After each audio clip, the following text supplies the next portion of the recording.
Doctor صاحب کی اردو بھی کمزور ہے، چونکہ اردو ان کی لینگویج نہیں. آپ کی کیا لینگویج ہے مدر لینگویج؟ انگریزی.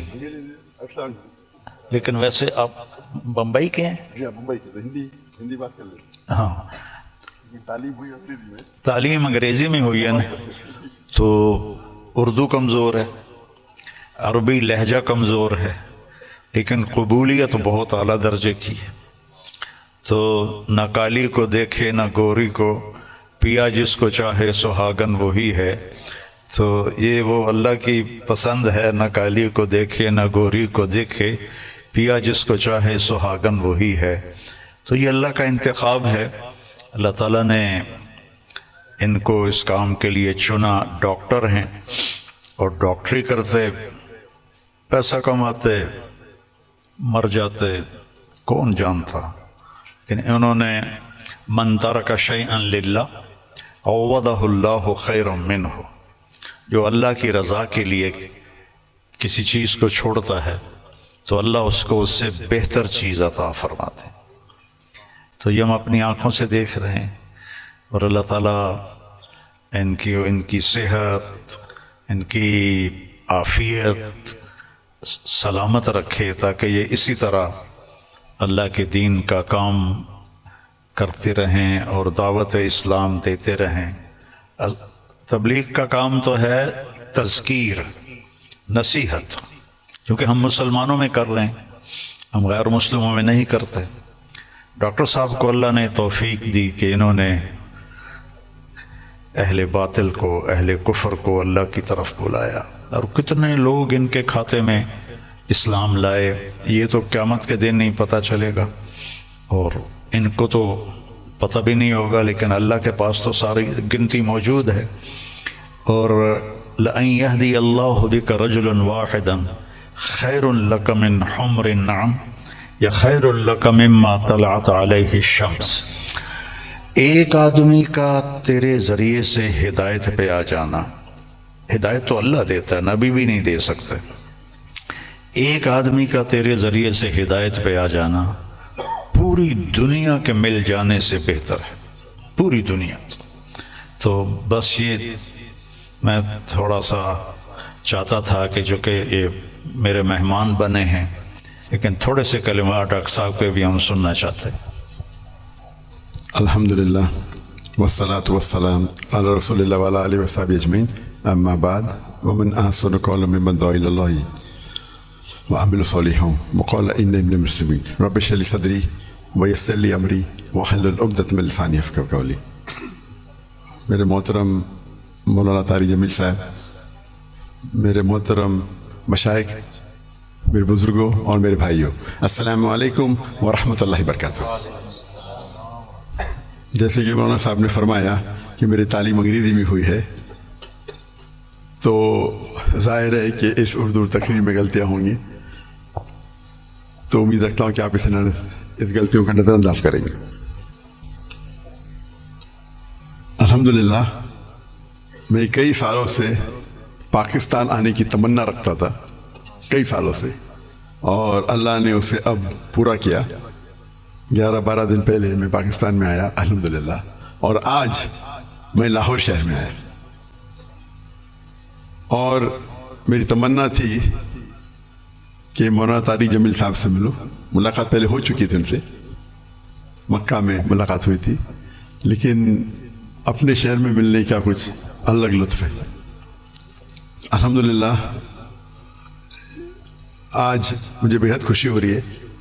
اور جب میں پاکستان میں آیا تقریباً 11 دن ہو گئے، مجھے بہت خوشی ہو رہی جو جذبہ پاکستانیوں کو دیکھ کے. الحمدللہ میں ان کا جذبہ تو باہر دیگر مذاہب میں دیکھ چکا ہوں. جب ملاقات ہوتی ہے گلف کنٹری میں، چاہے Dubai who, Saudi who, Qatar who, Kuwait who, you کے ہو، لیکن الحمدللہ. اور مجھے لگتا ہے کہ جو پوٹینشیل ہے پاکستانیوں کا وہ بہت ماشاءاللہ بہت ہائی ہے. پاکستان ایک واحد ملک ہے پوری دنیا میں جو اسلام کے نام پہ الگ ہوا، واحد ملک. تو ہمیشہ پاکستان سے امید رہتی ہے. اور اب آنے کے بعد جو پاکستانیوں کی محبت دیکھی اور جو ان کا جذبہ دیکھا، باہر تو دیکھتا تھا، پاکستان آ کے ماشاءاللہ دل بے حد خوش ہوا. اور جتنے مدارس میں ہم گئے، چاہے کراچی میں، چاہے لاہور میں، الحمدللہ اکثر دیکھتے ہیں ہم کہ سوشل میڈیا میں آپس میں تناؤ رہتا ہے، لیکن میں جب یہاں آیا تو جو محبت دیکھی میں نے، کافی خوش ہو گیا الحمدللہ. اور میں ہمیشہ کہتا ہوں کہ بمبئی میں جب میں نے سلسلہ شروع کیا تھا کہ ہمارے پیس ٹی وی کے لیے کانفرنس جب کرتے تھے تو ہم ماشاءاللہ دیگر مذاہب کے وہاں جب ہم ڈبیٹ کرتے تھے، لیکن جب مسلمانوں کا کانفرنس رکھتے تھے ہم تو دیگر مسلک کے لوگ کو بلاتے تھے. اور جس طریقے سے پاکستان کا ماحول ہے ویسا ہی ماحول آپ دیکھیں ہندوستان کا بھی کچھ حد تک ہے. اور میرا اصول ہمیشہ رہا ہے کہ جو بھی اللہ اور اللہ کے رسول کی بات کر رہا ہے اس کے ساتھ جڑ جاؤ. تو پہلے جب میں انگریزی میں تقریر کرتا تھا تو ماشاءاللہ سب مسلک کے لوگ بولتے ذاکر بھائی کی بات سنو. جب میں اردو میں تقریر کرنے لگا تو پھر تنقید ہونے لگی. بٹ الحمدللہ ثم الحمدللہ میرا اصول تھا. اور میں نے کہا ہم جب کانفرنس کرتے ہیں تو میں نے قرآن کی کوئی آیت نہیں پڑھی جس میں لکھا ہے کہ آپ ڈاکٹر ذاکر نائک کے خلاف بات کریں گے تو جنت لے جائیں گے، یا کوئی حدیث نہیں پڑھی جس میں لکھا ہے کیا آپ ڈاکٹر ذاکر نائک کے خلاف بات کریں گے تو جنت لے جائیں گے. تو جو لوگ میرے خلاف بات کرتے تھے ان کو بلاتا تھا اور میرے منچ پہ وہ میرے خلاف بات کرتے تھے، لیکن مجھے کوئی اعتراض نہیں تھا. اس کے بعد چند ہفتوں یا مہینوں بعد وہ دوست بن جاتے تھے. تو ہمارا مقصد ہے لوگ کو اللہ اور اللہ کے رسول کی طرف بلانا، اللہ کی کتاب کی طرف بلانا. اور اس میں اللہ سبحانہ و تعالیٰ نے کافی سفلتا دی. اور میں ہمیشہ کہتا ہوں کہ جب مسلمان کہتے ہیں میں ہی صحیح ہوں تو میں کہتا ہوں میں بھی صحیح ہوں. دونوں میں فرق ہے، میں ہی صحیح ہوں اور میں بھی صحیح ہوں. تو یہ اس کو لے کے چلیں گے. اور اللہ تعالیٰ فرماتے سورہ عمران میں سورہ نمبر 3 آیت نمبر 103 میں وَاعْتَصِمُوا بِحَبْلِ اللَّهِ جَمِيعًا وَلَا تَفَرَّقُوا، اللہ کی رسی کو مضبوطی سے پکڑیے اور آپس میں نہ بٹے. اللہ کی رسی ہے قرآن اور حدیث. اگر ہم اس کو پکڑیں گے اور لوگ کو اللہ کی طرف بلائیں گے، اللہ کے رسول کی طرف بلائیں گے. لوگ اگر بلانے لگے شخصیات کی طرف یا ادارے کی طرف یا گروہ کی طرف تو ہم دیکھیں گے آپس میں تناؤ رہیں گا.